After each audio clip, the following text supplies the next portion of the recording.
Welcome to Scottish Summit 2021. This time we're virtual.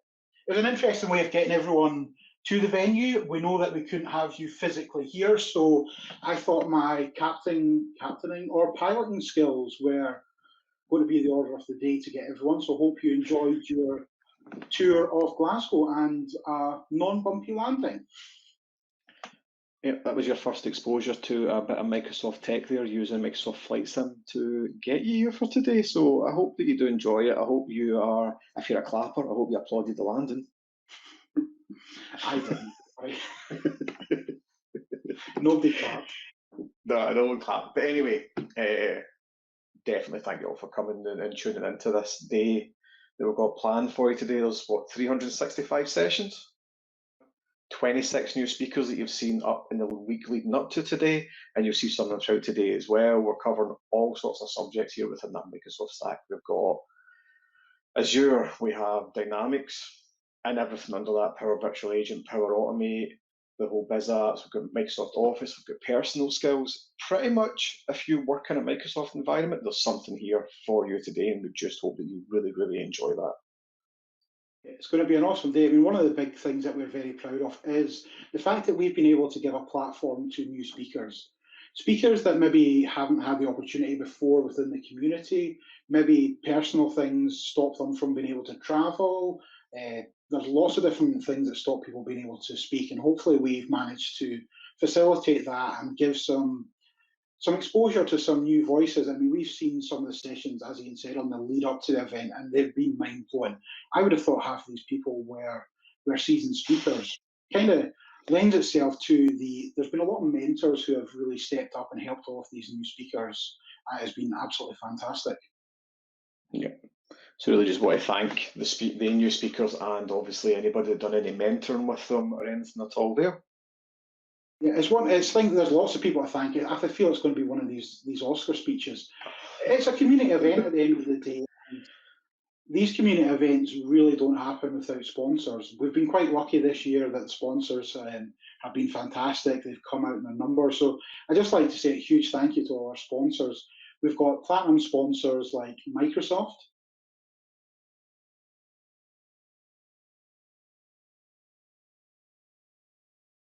Agilysys.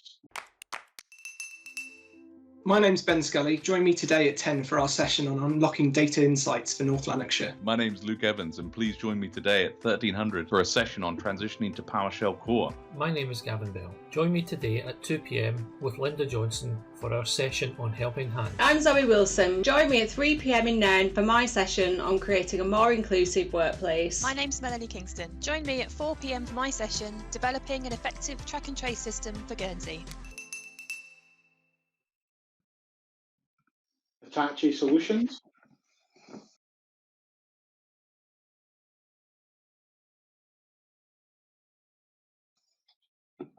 Redspire,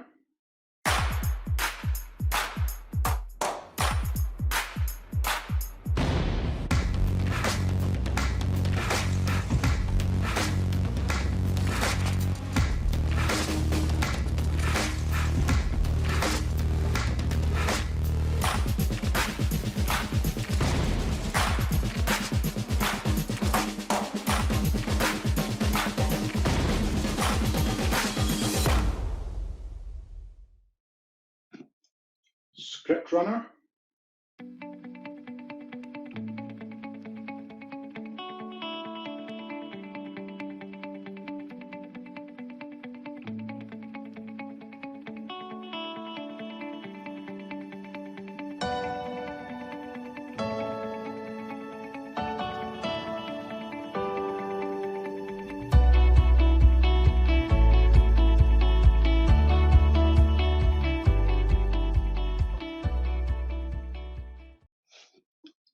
DQ Global,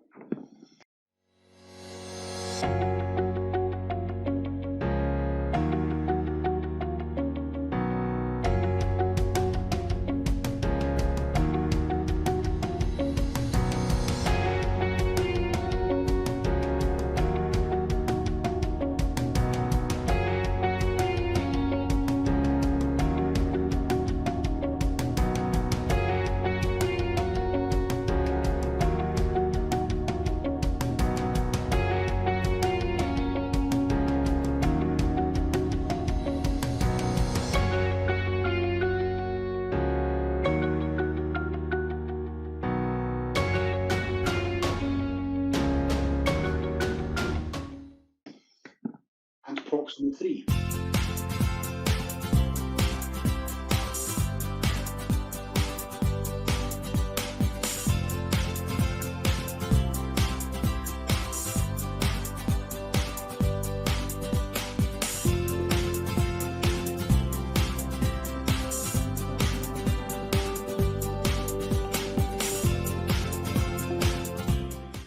And we've got our silver sponsors as well. We have Pact Publishing, Docs 42, and Inogic. Without these guys, without all of these companies sponsoring it, we just wouldn't have this event at all. And we really need to take our hats off to them for providing their support and allowing us to do this. Yeah, it's been amazing. As I said, without the sponsors, the event doesn't happen. There's other people as well, so it's not just the sponsors. Everyone thinks this event is just me and Iain because we're loud and we're out there. We've had a team of over 60 volunteers who have been working for about 9 months listening to me and Iain every other week talking about this event. And without these volunteers,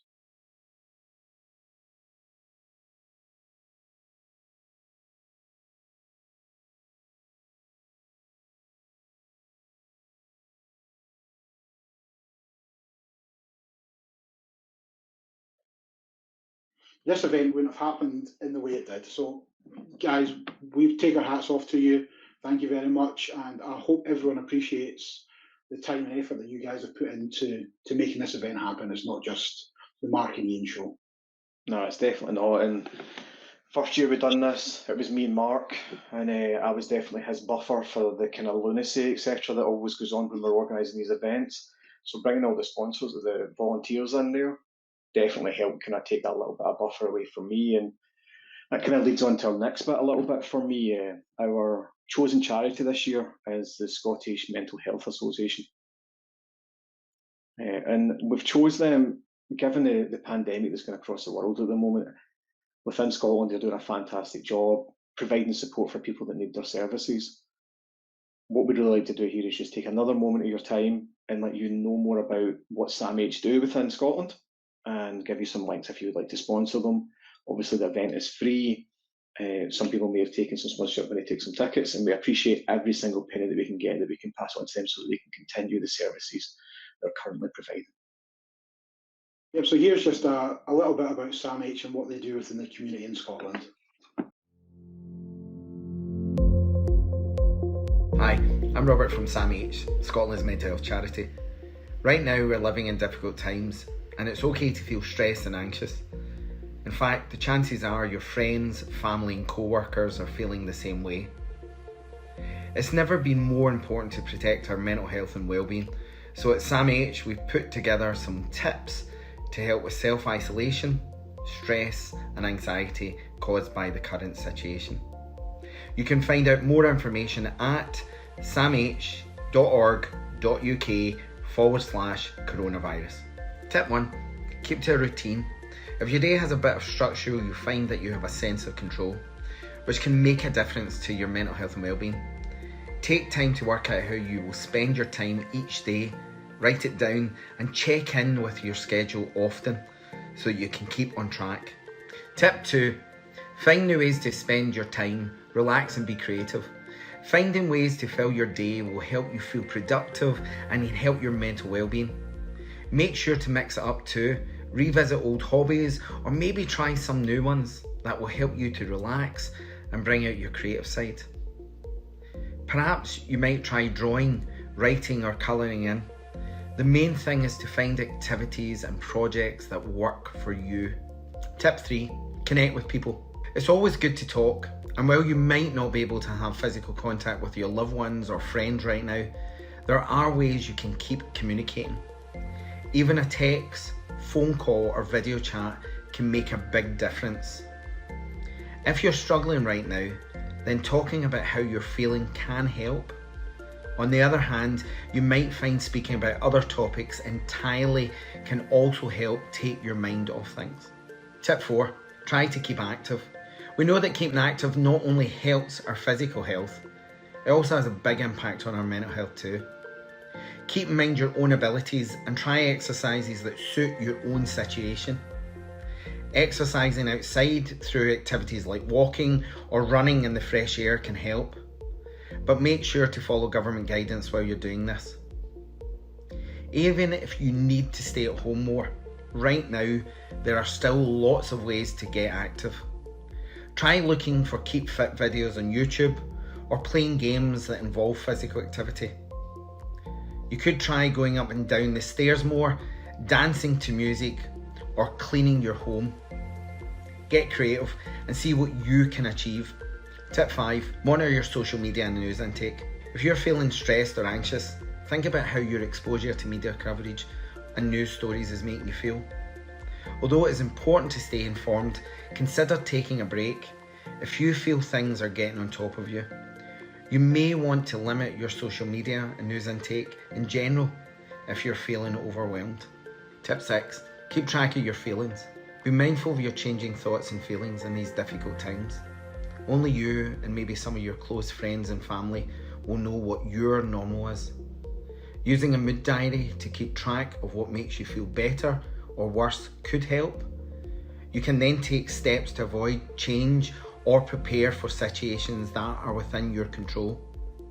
If you need to speak to someone urgently, please head to samh.org.uk/seeking support. So that's SAMH's our tips for coping with stress and anxiety during these difficult times. The main thing to remember is to find out what works for you. We all have mental health, but we all experience and react to situations differently. If you'd like to find out more information and learn more about anxiety, depression and other types of mental health problems, head to samh.org.uk/info. We've also put together a dedicated online information hub to help you protect your mental health and wellbeing. Visit samh.org.uk/coronavirus. Thanks very much for taking the time there to watch that little clip from Scottish Association of Mental Health. If you've already donated when you got your free ticket, thank you. If you'd like to donate now, you can do it through the app or through the website on the link to the Just Giving page.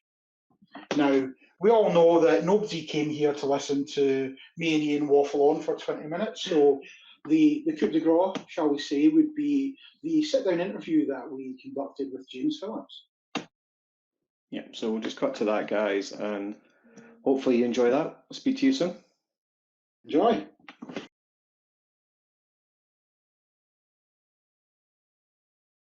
Hi, James. Thanks very much for joining us today. Thank you. It's great to be here. I watched this one happen last year. I saw John come out in a kilt, and I thought I'd try and one-up him, but I chickened out at the last minute. But I'm very excited that I can be here. I really, really deeply appreciate all the hard work that goes into putting these events on, and I just want to thank you and the rest of the team for pulling this together. It really is my honor to be able to show up and support this. As I've said many times in other forums and venues, the community, I think, is really what sets not just the Power Platform and Dynamics 365, but really the broader Microsoft Cloud apart.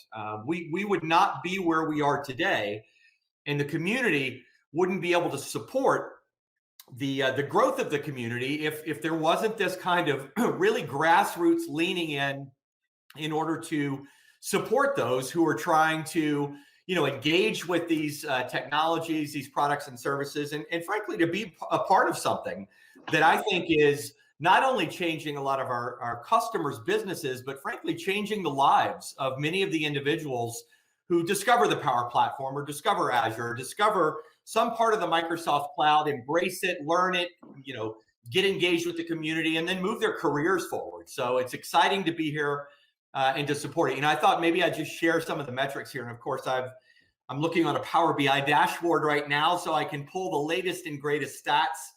But it's staggering. I mean, Power Platform community metrics, 1.7 million monthly active visitors just to the community site, 500 plus user groups spread across the globe with over 110,000 members. We've done 1,100 dashboard in a day events. We've got nearly 200,000 customer ideas or community ideas that have been submitted.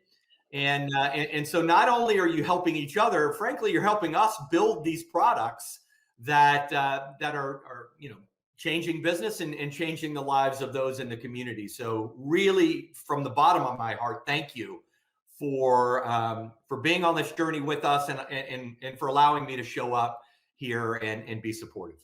I really appreciate you coming. And as you say, John was here last year for the in-person event, and I had the pleasure of dressing him in his kilt.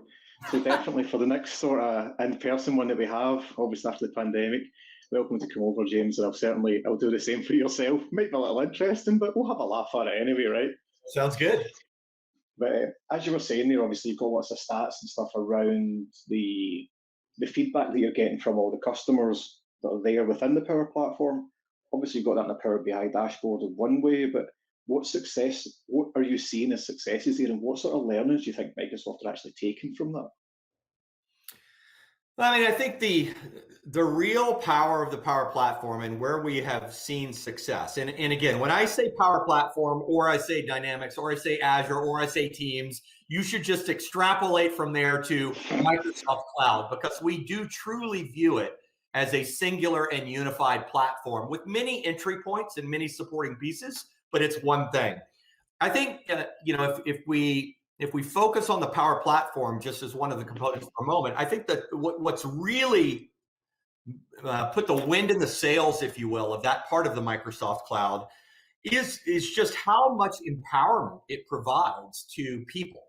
If you look across, whether it's SNCF, the French National Rail System, or Heathrow Airport, or any Coca-Cola, any of the global brands that have embraced the Power Platform, what we see happening is the minute it sort of is discovered in an organization, it kind of starts to go viral because it's so approachable and so easy to get started, and yet so powerful. It allows people to express their creativity. It allows individuals to see real problems that need addressing that they never could have addressed in the past. And now they have a toolkit that permits them to do it. And I think that inspires people. And with that inspiration comes success. With success comes more success. And it really does take off. And I think those organizations who've been most successful are the ones that have created a support structure for that process, right? Where you see a center of excellence being created, for example, the Power Rangers at GSK, where you've got a group that says, you know what, we're gonna be very intentional about talking about, communicating, spreading the word, and then supporting those individuals who decide they want to go on this journey with training and education and ongoing community support. And where that happens, I think you really see the flywheel spin up quickly. Yeah, one of the things you said there, James, was around a toolkit. Yeah. So at the moment, the Power Platform just keeps seeming to be adding and adding. We've now got Power Virtual Agent, we've got Power Automate. What's the next component that we're going to have in the Power Platform? I'm just trying to figure out if I want to spill secrets here on the public Scottish Summit broadcast. Well, the one thing that we've really focused a lot of energy around very recently is ensuring that the Power Platform is pervasive across everything that we're doing at Microsoft. With Teams, for example, now we've got Dataverse as part of Teams. The core platform that sits beneath all of the Power Platform capabilities is now just part of Teams. And so for the hundreds of millions of people who use Microsoft Teams, they have this platform sort of baked in, and the Power Apps is right there, Power Automate right there, Power BI right inside of the Teams analytics portal. And so there's a lot of energy right now across Microsoft in trying to ensure that we continue to make the Power Platform sort of ambient, if you will, across everything that we're doing. And that's where you're going to really see us probably push over the next 12 or so months. I'm going to save the secrets, and I'm going to do an advertisement now for sometime later this spring.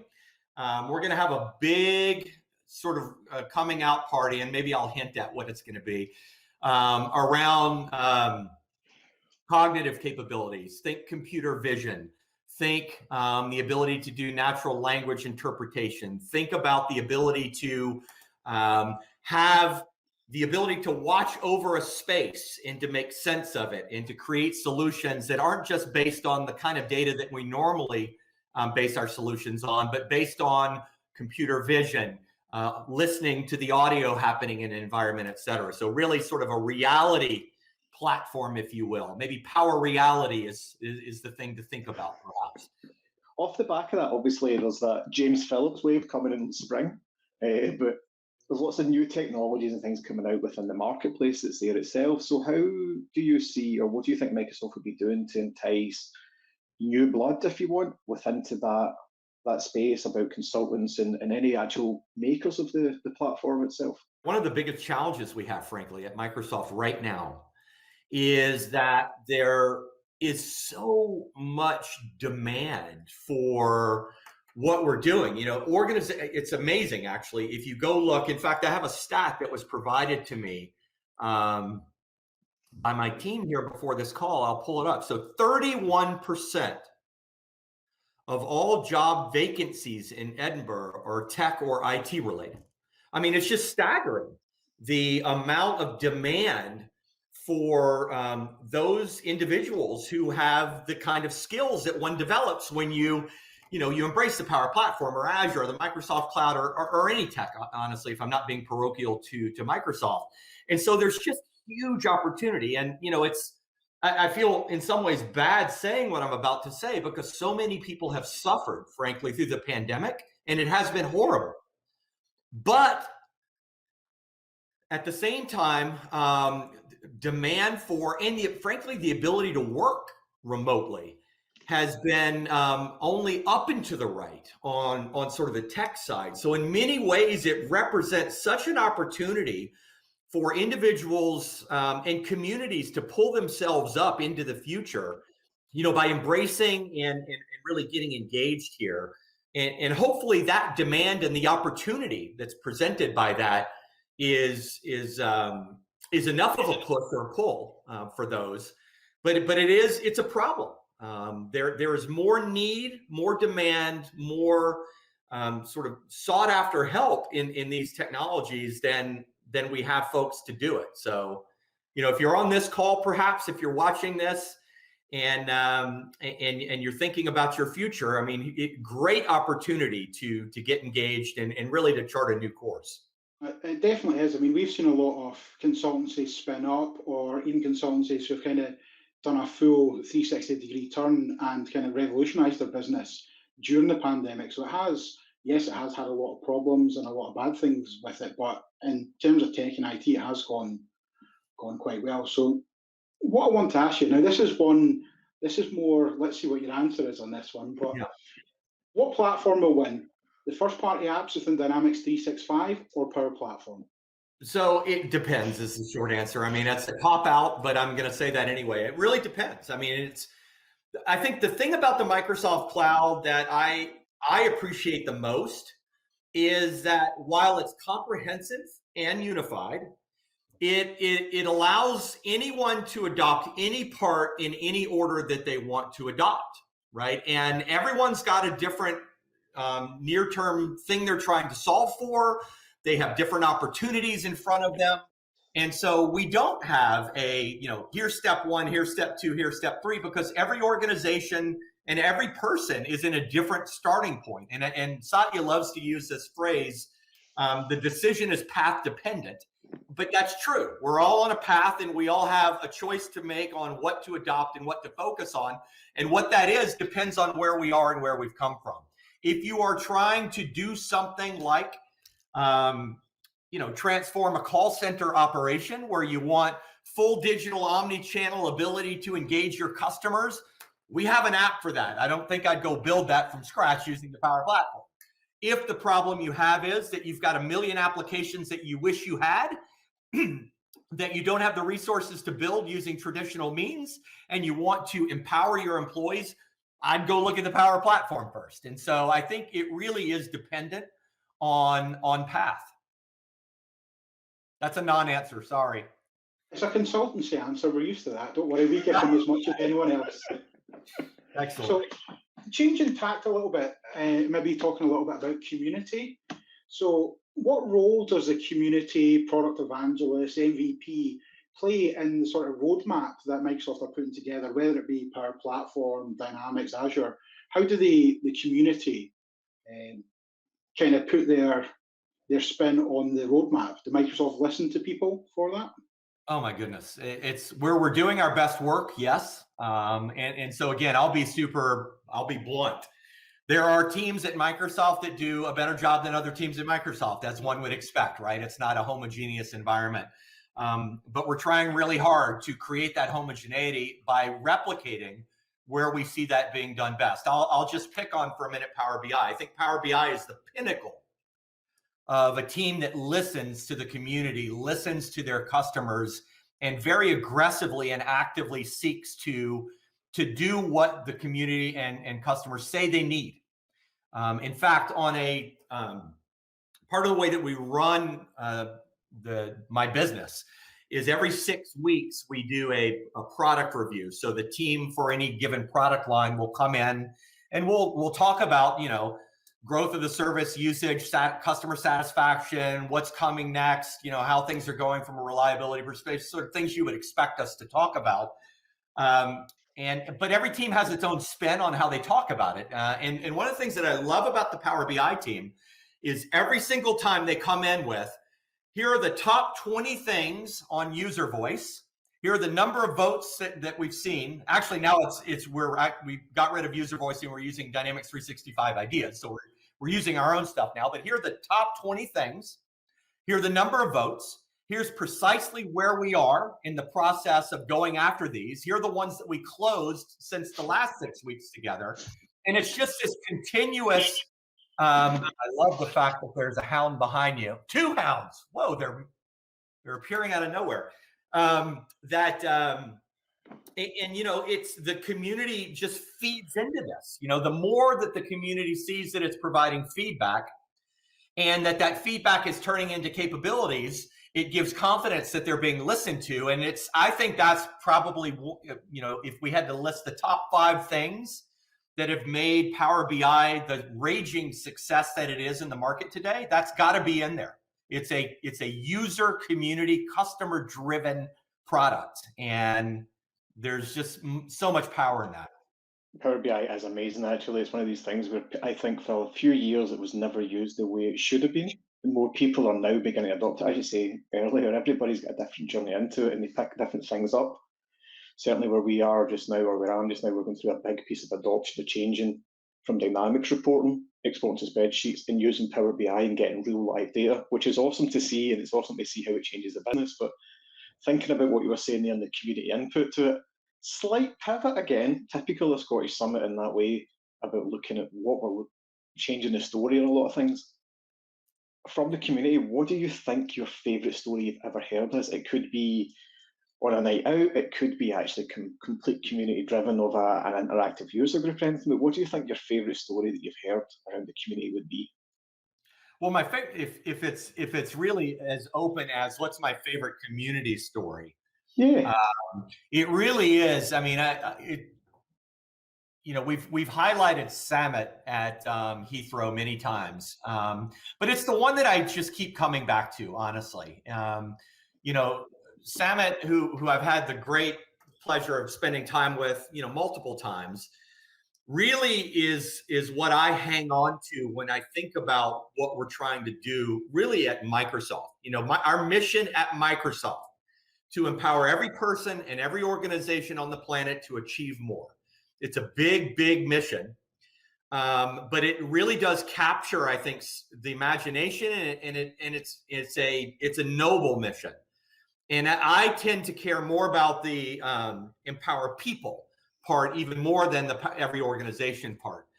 And to see someone like SAMH who was able to discover the Power Platform. For those who haven't heard the story, he worked in the security organization at Heathrow and was, sort of doing screenings and things of passengers coming through the Heathrow terminal. And, identified found the Power Platform. I don't even remember how he found it, but created an application that permitted them to do language translations and really to make the customer experience at Heathrow more effective via the Power Platform, and just sort of did this on his own.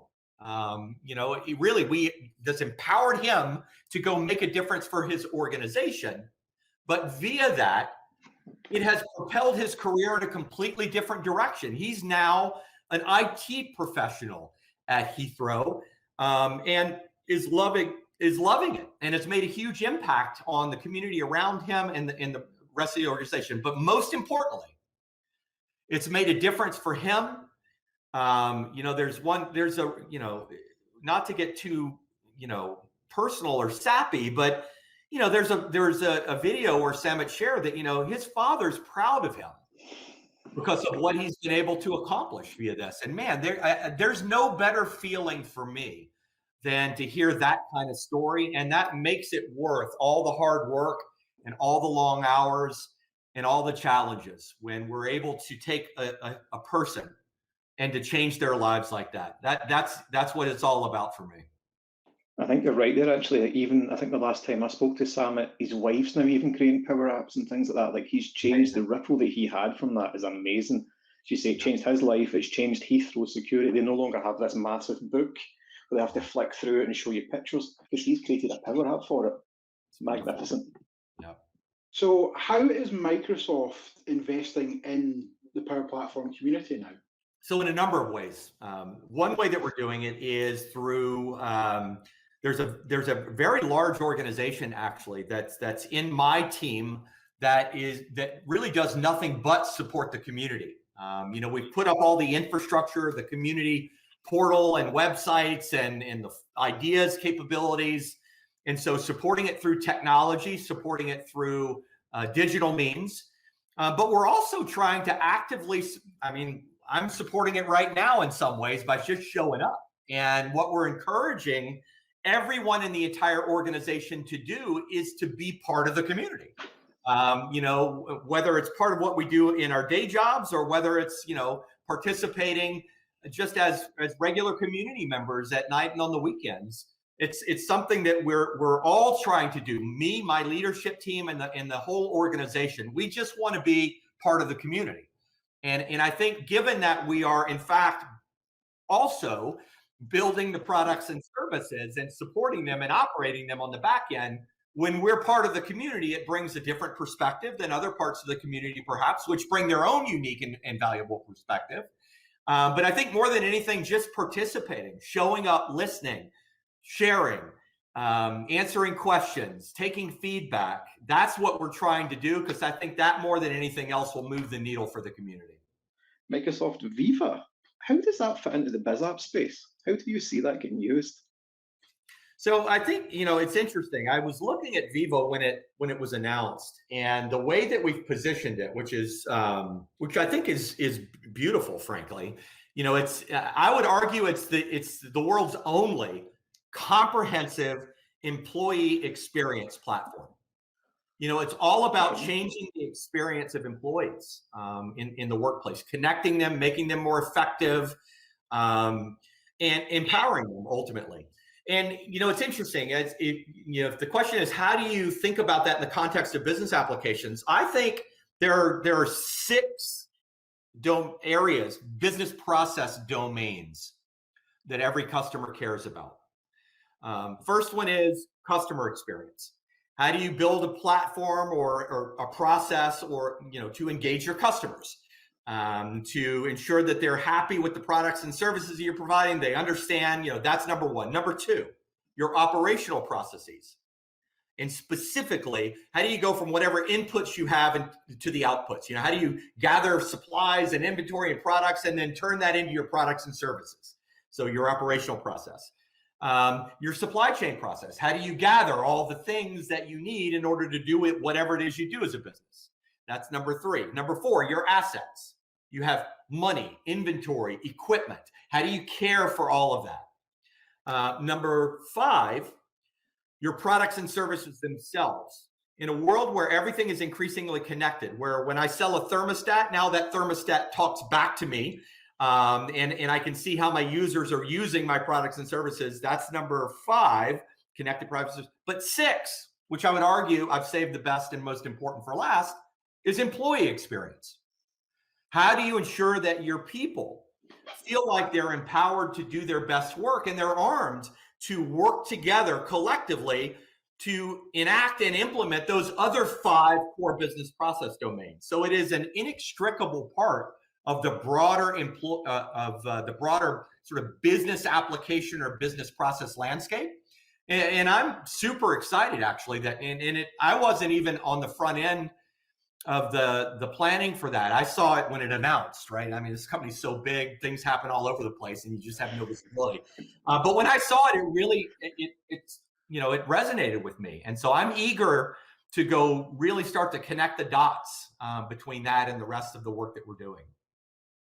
Yeah, it's definitely going to be powerful. I think there's a lot of bringing that together, as you say. Yeah. Looking forward to it.